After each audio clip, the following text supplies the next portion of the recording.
தமிழ்நாட்டில் இன்று கனமழை பெய்யக்கூடும் என்று எச்சரிக்கை விடுக்கப்பட்டுள்ள நிலையில் எந்தெந்த மாவட்டங்களில் மழை இருக்கும் என்பதை வரைகலையில் விளக்குகிறார் கார்கே.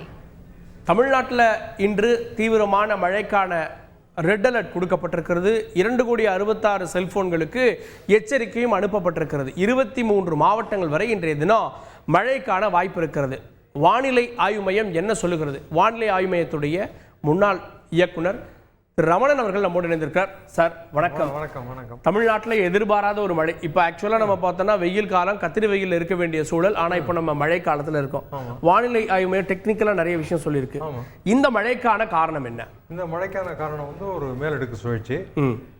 தமிழக உள் மாவட்டங்களில் குறிப்பாக தெற்கு உள் மாவட்டங்களிலே அந்த மேலடுக்கு சுழற்சி நிலவி வருகிறது. அது 5.8 கிலோமீட்டர் உயரம் வரை இருக்கிறது. இன்று காலை என்னென்ன நிகழ்வு இருக்கு இந்தியா முழுவதுன்னு சொல்லும்பொழுது நம் பகுதியை பொறுத்தவரையிலும் ஒரு சுழற்சி இருப்பதாக கொடுத்துருக்கிறார்கள் தெற்கு உள் மாவட்டங்கள்.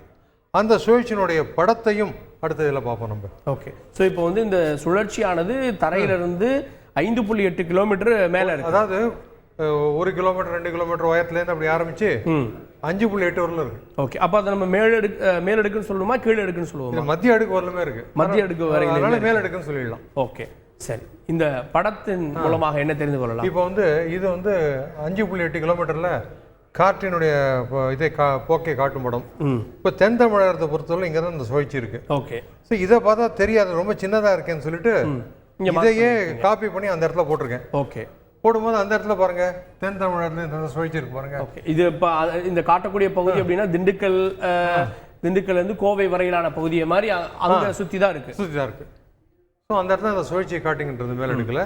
ஸோ அது என்ன பண்ணுறதுன்னா வங்கக்கடல்லேருந்தும் காற்று ஈர்க்கின்றது, அரபிக்கடல் பகுதியிலேருந்தும் காற்றை ஈர்க்கின்றது. சென்ட்ரலாக இருக்கிறதால வங்கக்கடல்ல இருந்து காற்றை ஈர்த்து அரபிக்கடல்ல இருந்து காற்றை ஈர்க்கிறது, வங்கக்கடல்ல இருந்து ஈர்க்கிறது. இது ரெண்டும் சுற்றுவதால இங்க வந்து மழை பெய்யுது. ஆனால் அரபிக்கடலில் ஈர்ப்பதெல்லாம் கேரளாவில் மழை பெய்யும். ஓகே.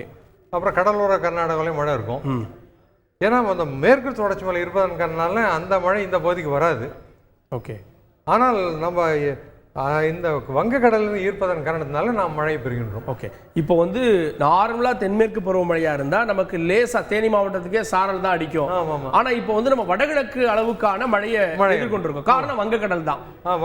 வங்கக்கடல் இருந்து வரக்கூடிய ஈரக்காற்று தான் இதை மழையை கொடுக்கிறது. சரி, இப்போ நம்ம வந்து விண்டிக்கு போடலாம். விண்டில் நம்ம பார்த்துடலாம். இப்போது இருக்கக்கூடிய நிலவரப்படி 1 மணி நிலவரம். 1 மணி நிலவரத்திற்கு பார்த்தீங்க அப்படின்னா தெற்குல குறிப்பாக இந்த பகுதிகளில் தொடர்ச்சியாக மழையை பார்த்துட்டு இருக்கோம். ஒரு வாரமா மழை பெய்து கொண்டிருக்கிறது. நெல்லை, கன்னியாகுமரி, தென்காசி போன்ற இடங்கள்ல.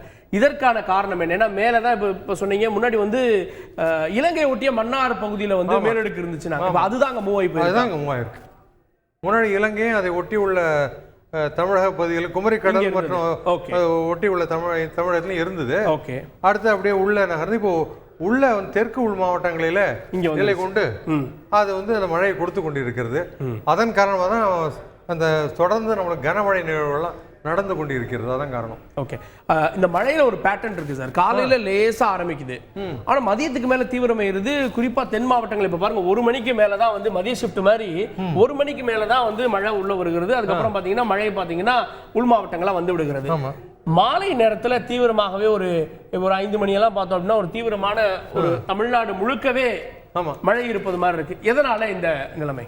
முதல்ல வந்து இந்த காற்று வருகிறது, அடுத்தது மழையாகவும் ஒரு ஏற்றத்தை கொடுக்கிறது. அந்த மலை ஏற்றத்தை கொடுப்பதன் காரணத்தினால தான் உங்களுக்கு வந்து இந்த உள் மாவட்டங்களில் கனமழையெல்லாம் வந்திருக்கு.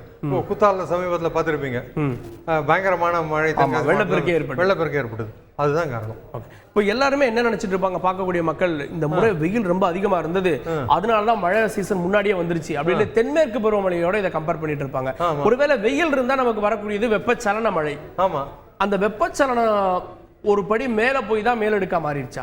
இல்ல, வெப்பச்சலனங்கிறது வந்து வெறும்னா வந்து இந்த ஒண்ணுல ஒரு பாத்திரத்தை எடுத்துங்க, அதுல தண்ணியை ஊத்துங்க, கீழே வந்து தீய மூட்டுங்க, மேல என்ன வரும்? நீராவி வரும். அது மேல ஒரு தட்டை போட்டு வச்சு காமிச்சிங்கன்னா தட்டு கீழே என்ன வரும்? பபிள்ஸ் வந்து அதான் நீங்க வீட்டுல தண்ணிங்கிறோம், அண்டத்துல அது மேகங்கள். அந்த மாதிரி வெப்பச்சலனத்துல வந்து எந்த ஒரு நிகழ்வும் இருக்கக்கூடாது. காற்றழுத்த தாழ்வு பகுதியோ மேலடுக்கு சுழற்சியோ எதுவுமே இல்லாத காலகட்டங்களில் அப்போ என்ன ஆகுனாக்கா இந்த கடல் காற்றானது உள்ளே வந்து இந்த கிழக்கு தொடர்ச்சி மலை ஈஸ்டர்ன் காட்ஸ் சொல்லுவாங்க இல்லையா, அது மேலாம் பட்டு அதுக்கப்புறம் மேகங்களாக மாறி அதுக்கப்புறம் மேலடுக்கில் காற்று மேற்கு திசை வீசுவதன் காலம் நம்மை நோக்கி வரும். ஓகே, அந்த தான் வெப்பச்சலன மழை. அது 1 hour 2 hour தான் இருக்கும், 2 hour இருக்கும், அதுக்கு மேலே இருக்காது. பொதுவாக ஈவினிங் மேலே வரும், வரும்.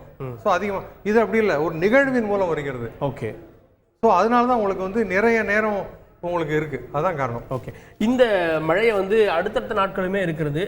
இப்போ பாருங்க, இது நாளைய தினம், நாளைய தினத்தை பொறுத்த வரைக்குமே மதியத்துக்கு மேல உள்ள மேகங்கள் வருகிறது. ஆமா, 4 மணிக்கெல்லாம் பாத்தீங்க அப்படின்னா புதுவை சென்னைக்கு இடைப்பட்ட பகுதிகளில் தீவிரமா இருக்கிறது. நாளை மறுதினமும் மழைக்கான வாய்ப்புகள் தீவிரமாகவே இருக்கிறது. ஆமா, எத்தனை நாட்களுக்கு இந்த மழையை நம்ம எதிர்பார்க்கலாம்? வந்து வானிலை மையத்தை பொறுத்தவரைக்கும் 2-3 நாட்கள் கொடுத்துருக்காங்க. ஸோ அதனால எதிர்பார்க்கலாம். அடுத்தது இன்னொரு நிகழ்வை பற்றி வானிலையுடைய நிலையத்திலிருந்து எந்த ஒரு முன்னறிவிப்பும் வரவில்லை. சிவப்போடு காத்திருக்கிறது அடுத்த நிகழ்வு. ஆனால் இது வந்து நம்மை விட்டு அகன்று செல்வதாக தான் இந்த கணினி சார்ந்த கணிப்புகள் காட்டுகின்றன. ஓகே, அவ்வாறு இது நிகழ்ந்தால் வானிலை அறிவிப்பு மையத்துக்கு அறிவிப்புக்காக காத்திருப்போம். அவ்வாறு அந்த தாழ்வு பகுதி உருவானால் அதன் பிறகு மழை படிப்படியாக குறையும். இப்போ நமக்கு இருப்பது வந்து மேலடுக்கு சுழற்சியால மழை கிடைக்கும். ஆமா, அது 22, 23ஆம் தேதி வரைக்கும் அலர்ட் கொடுத்திருக்காங்க. அதுக்கடையில வங்கக்கடல்ல இன்னொருத்தர் உருவாகுறாரு. ஆமா, அவர் வந்து தாழ்வாக மாறி நகர்ந்து சென்றால் நமக்கான மழை நின்று போகும், படிப்படியாக குறைந்து விடும். ஓகே, இன்னும் அபிஷியல் அலர்ட் கொடுக்கல, ஆனா அவர் உருவாகி கொண்டிருக்கிறார். ஆமா, அது இந்த கணினி சார்ந்த கணிப்புகள் காட்டுகின்றன. இதை இன்னும் நம்ம டீட்டெயிலா அடுத்த தொகுப்புல பார்க்கலாம். அடுத்தது இன்னொரு விஷயம் என்னன்னா, அது நகர்ந்தாலும் தமிழ்நாட்டுக்கு குறையும் வரை கேரளா குறையாது. ஓகே, கேரளா காரணம் அதுக்கு இன்னொரு நிகழ்வு தென்மேற்கு ஆரம்பிச்சிருச்சு. இல்ல அது காரணம் இல்ல, இந்த தாழ்வு பகுதியை புஷ் பண்ணும், அப்படி ஈர்க்கும். அரபிக்கடல் காற்றினை ஈர்க்கும். அரபிக்கடல் காற்றினை ஈர்ப்பதன் காரணத்தினால கேரளா கர்நாடகாவில் கடலோர தொடர்ந்து மழை பெய்யும். ஓகே, ஸோ கேரளாக்கு மழை, தமிழ்நாட்டில் திரும்ப வெயில். அடுத்த வாரம் அடுத்து பார்க்கலாம். அதுக்குள்ள வேற ஏதாவது நிகழ்வு தெரியாது, நம்ம பார்க்கலாம். ஸோ அடுத்தடுத்த நிகழ்வுகள் இருக்கு. அடுத்த தொகுப்புல இன்னும் நம்ம விரிவாக பார்க்கலாம். செய்திகளை உடனுக்குடன் தெரிந்து கொள்ள உடனே சப்ஸ்கிரைப் பண்ணுங்க.